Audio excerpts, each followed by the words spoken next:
Hey, it's Greg with Evolution Mental Health Services. Today we are going to continue talking about our thoughts.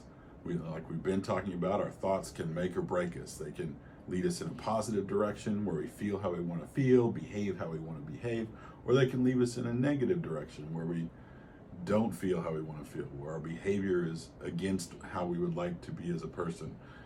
Today we're going to practice using a few questions that can help challenge our thoughts and hopefully change our thoughts into a more positive direction.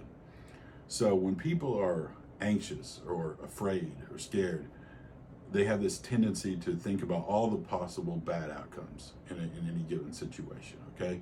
That's human nature. When something's going on that I don't like, I think about all the ways it could go worse or go wrong, okay? So today we're gonna address that. So we're gonna use an example today of, you get a text message from your significant other that all it says is, hey, we need to talk, right? I mean, that stirs up anxiety for a lot of people, that, hey, we need to talk text message.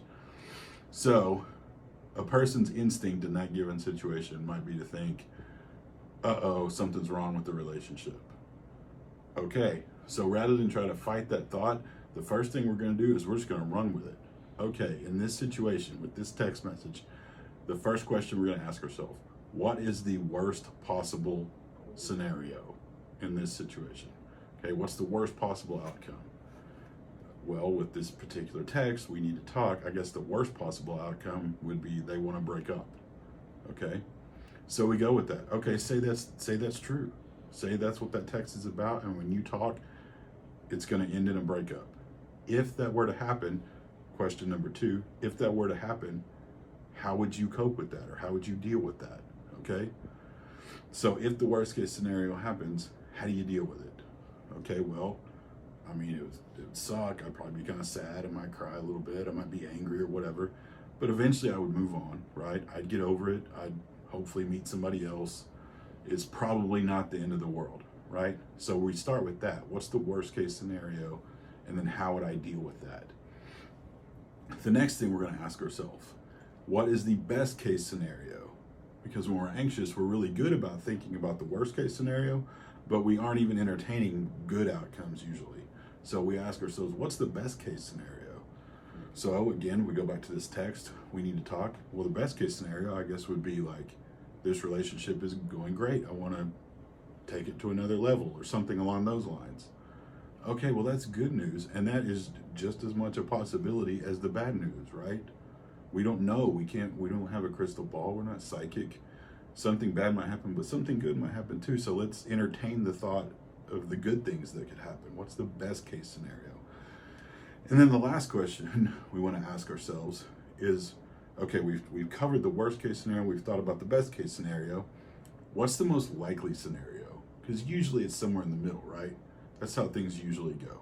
It's usually not the worst case. It's usually not the best case. So worst case is we break up. Best case is things are great and maybe we're going to explore something more. What's the most likely scenario?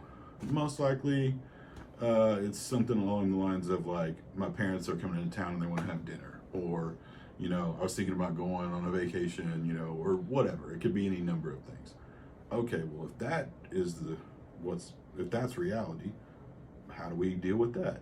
And then we just come up with how we're gonna do it. It's the parents coming into town. Okay, that might be a little nerve-wracking. We haven't met them before, but we can deal with it. Here's how we're going to navigate that, or whatever it is, So asking ourselves, what's the worst case scenario? How would I deal with that? What's the best case scenario? That would be awesome. What's the most likely scenario? And then how do I deal with that? If you can run yourself through that set of questions, a lot of times you can find yourself in a place by the end where you're thinking more productively, and you're feeling better, and you're behaving in a way that's more pleasing, and even physically you're feeling better. And that's what this is all about. Evolve, be who you want to be.